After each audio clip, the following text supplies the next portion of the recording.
on a perdu 24 heures ou 48 heures. Et ça, on ne peut pas se le permettre. Quand vous voyez ce que Jack Bowie est capable d'accomplir 24 heures, vous vous rendez compte que 24 heures, il y a beaucoup de baraka parfois. D'accord? On continue. Donc, le sihri, mes chers frères, ne se résume pas à un petit déjeuner. Et il y a certaines personnes qui disent que bon, Ramzan arrive, mais ça fait régime, mais ça essaye de perdre du poids. De quelle manière? Mais prenons pas sihri, on ne déjeune pas bien sûr, et le soir un petit iftar léger, ce qui me permettra de sauter 2 repas et donc de perdre du poids. Bon, on peut nuancer, sachant que le iftar, le petit iftar qu'il va dire, sera composé de 7 samoussas, de 3-4 lestes, 5 aloo puri, je ne sais combien de goulgoulans et goulab jambou, ce qui constituera 1 200 000 calories. C'est-à-dire la ration pour 10 jours normalement. Je ne vois pas cette personne perdre du poids. Et en général, donnez-moi le nom de celui qui perd du poids durant le mois de Ramadan. Bon, nous les Moulissa, on prend du poids toute l'année, ça c'est clair. Mais le commun des mortels, d'une manière générale, si vous vous pesez maintenant, vous pesez le jour du Eid, vous prenez du poids. D'accord? Et ce qui me gêne, c'est pas juste la question de régime, c'est que le sihri n'a pas été instauré uniquement pour apprendre des forces. Mes chers frères, le sihri, avant tout, c'est une ibada, c'est un acte d'adoration. Et j'irai même plus loin, le sihri, c'est ce qui distingue le jeûne des Yahoud et des Nasara de notre jeûne à nous. Le jeûne des chrétiens, des juifs et des autres communautés de notre jeûne à nous. Quand on avait dit que le jeûne était prescrit aux autres avant. Mais une différence avec leur jeûne à eux, c'est que eux ils n'avaient pas le sihri. Le hadith pour dit faslu ma bayna siyamina wa siyami ahli al-kitab akalatu as-sahar rawahu Muslim. La différence qu'il y a entre notre jeûne à nous et le jeûne des gens du livre, c'est le fait de consommer le repas du matin, de consommer le sihri. Et également, les ulama disent, ils ne disent pas d'abord, il y a le hadith tasahharu, fa'inna fi suhuri baraka. Notre prophète dit le hadith rapporté par Bukhari Muslim, faites le sihri, prenez le sihri, car il y a de le sihri une baraka. C'est-à-dire qu'il y a une bénédiction spéciale. Le sihri que vous allez prendre, je ne sais pas qu'est-ce que vous mangez, un pain au chocolat, ou des cornflakes, ou des œufs, ou alors je ne sais pas quoi.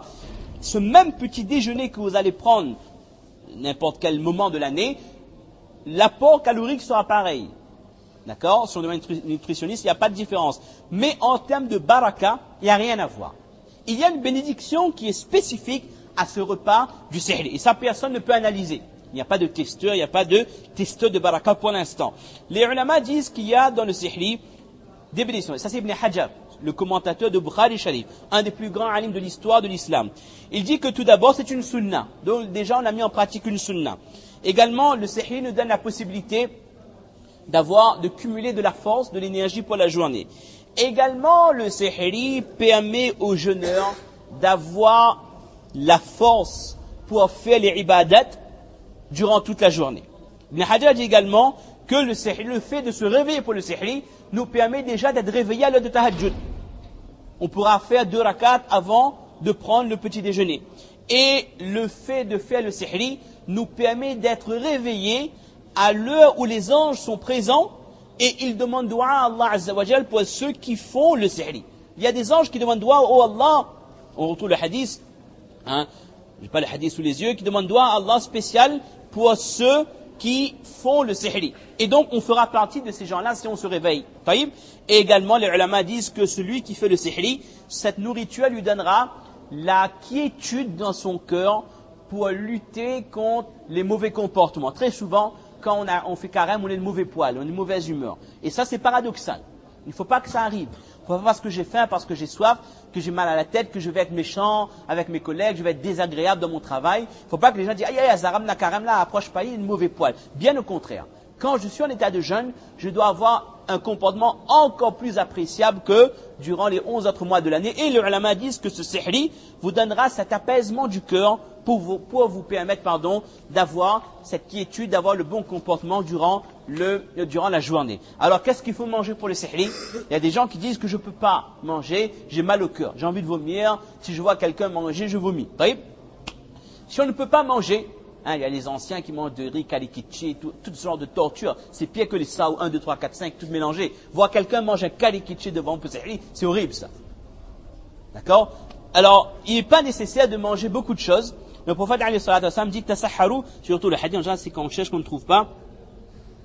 Subhanallah. Dans un hadith, le prophète incite le musulman à manger pour le sihri, même si c'est une date. Ne serait-ce une date c'est déjà le sihri. Le fait de faire le geste de manger quelque chose pour le sihri, on a mis en pratique cette sunna et les vertus du sihri, Inch'Allah, seront présents dans notre corps, Inch'Allah, durant toute la journée. Ça, c'est le sihri. Deuxième point, on ne terminera pas le programme, mais c'est pas grave. Le iftar. Le iftar, mes chers frères, n'est pas un dîner. Le iftar n'est pas un apéro Facebook. Ça c'est clair. C'est pas qu'il y a plein de gens, apéro Facebook, Masjid Sanni, venez faire le sihri, le iftar, samoussa, katles et de l'eau zamzam ou autre chose. Non. Ce n'est pas un moment. C'est vrai que dans l'habitude, et là on parle pour la réunion, on a l'habitude, tout le monde ensemble, on s'assoit entre amis, parfois on peut dire même entre clans et tout, et donc on mange, on festoie et tout, d'accord? Mais il faut pas juste voir le sihri, le iftar, il ne faut pas juste voir le iftar comme un moment où on va bien manger, on va parler entre amis et tout. Même s'il y a quelque chose d'agréable dedans, il ne faut pas oublier que c'est comme la fin du mois ou la fin de la journée où on va percevoir notre salaire. Au moment de rompre le jeûne, nous avons des anges qui sont présents et qui disent Amin et qui demandent doua pour ceux qui vont rompre le jeûne. Donc, extrêmement important, mes chers frères, de donner du temps pour les douas. 10, 15, 20, 25, autant de minutes qu'on peut consacrer au doua, sachant qu'au moment de rompre le jeûne, Inch'Allah Azza wa Jal, il y aura au moins un doua qui va être exaucé. Et comme on le rappelait encore hier, il n'y a pas une personne sur cette terre qui va dire que moi je n'ai aucun problème.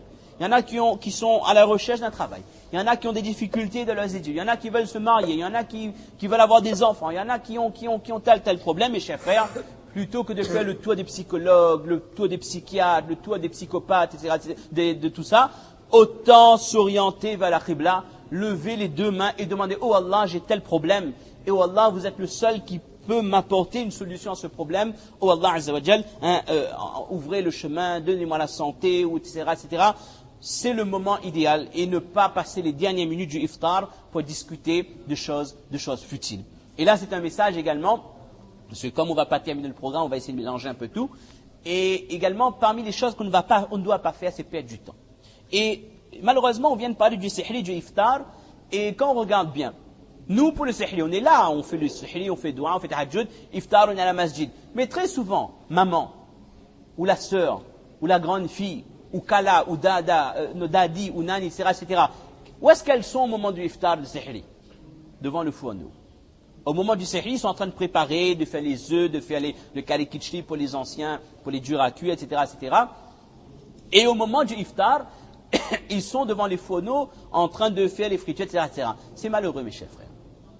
Moi, je trouve que c'est profondément injuste que moi, Marie, je suis sur mon moussala en train de faire doua, et que ma femme et que mon épouse est devant les fourneaux, elle n'a pas la possibilité. Même si faire le khidmat, c'est bien et tout, je ne dis pas le contraire. Mais c'est un moment clé du Ramadan. Sihri iftar. On ne doit pas laisser nos mères et nos sœurs passer l'essentiel de ces moments clés à être devant les fourneaux, parce que l'objectif, c'est pas manger et rompre le jeûne, c'est quand même que le doigt soit accepté et que, d'une manière générale, le jeûne soit accepté. Donc, on essaie de rétablir un juste équilibre dans les mentalités et qu'on fasse comprendre à nos mères et à nos sœurs que, ben voilà, c'est des moments importants. Hein, à ce moment-là, 10 minutes ou 15 minutes avant le adhan, il faut être sur le musalla en train de demander doigt à Allah subhanahu wa ta'ala. Autre point important, 32 minutes, encore 8 minutes, Inch'Allah, une mi-temps de rugby alors. Salat al-Tarawih.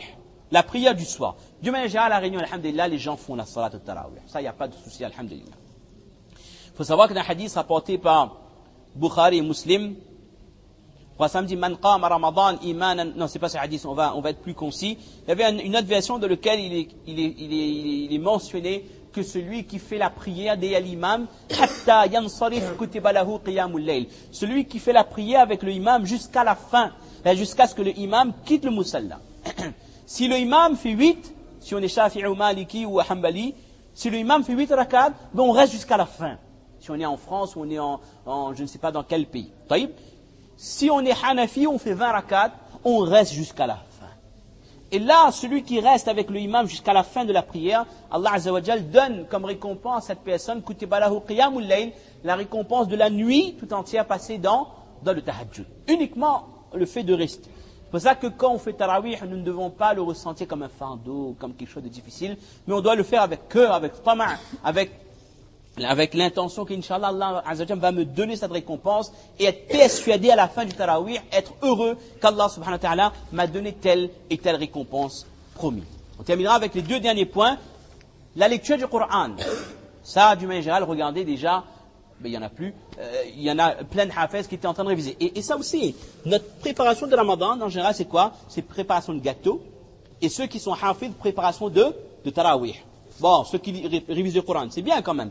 Mais bon, ça ne se limite pas à ça, la préparation du Ramadan. Comme on avait déjà dit dans notre programme, on doit se fixer des objectifs. Cette année, je vais me dépasser dans tel point. Cette année, je vais reculer dans tel péché. Cette année, je vais éradiquer tel trait de caractère ou tel péché que j'ai en moi. Ça, c'est le musulman intelligent. Alors, Imam Ash-Shafi'i, rahimahullah, Imam Abu Hanifa, il faisait 60 khatam, khatm al-Qur'an, dans le mois de Ramadan. Ce qui nous ramène à 2 khatm al-Qur'an par jour. Ça, c'était la bénédiction qu'il y avait dans les journées et dans les nuits de ces grands savants de l'islam. Qatada, rahimahullah, il faisait un khatm al-Qur'an tous les 3 jours. Et ce n'est pas impossible. Ce n'est pas impossible de lire 10 sipara par jour. C'est quoi le bon plan? C'est vous lisez un sipara avant et après chaque namaz. Ça vous ramènera à 10 par jour et donc un khatm al-Qur'an tous les 3 jours. Ça nous ramène à 10 khatm al-Qur'an durant le mois de Ramadan et c'est exceptionnel. Même celui qui a des difficultés pour lire, je vous rappelle le hadith, celui qui a des difficultés pour lire le Coran, cette personne est doublement récompensée. Il ne faut pas tomber dans le pied de Shaitan. Shaitan dit, on ne gagne pas trop, lis. Alors lis pas, ou va changer traduction, ou alors lis pas, ou ça dit des paroles de shirk, de kufr. Là, wallah. Vous pensez qu'Allah est injuste, que s'il voit son serviteur qui ne sait pas lire, et qui a dit quelque chose qui n'est pas correct, Allah va le punir? A'udhu billah. Allah, il connaît notre niya, mes chers frères. Notre intention, c'était de lire le Coran pour se rapprocher d'Allah. La simple lecture du Coran, qu'on le maîtrise, tant mieux. Qu'on ne le maîtrise pas, on aura le double de récompenses. La lecture, plus les difficultés qu'on a eues à lire le Coran. Et ce Coran sera un intercesseur pour nous dans notre tombe. Et lorsqu'on dit que le Coran intercède pour son compagnon, le compagnon du Coran, c'est qui?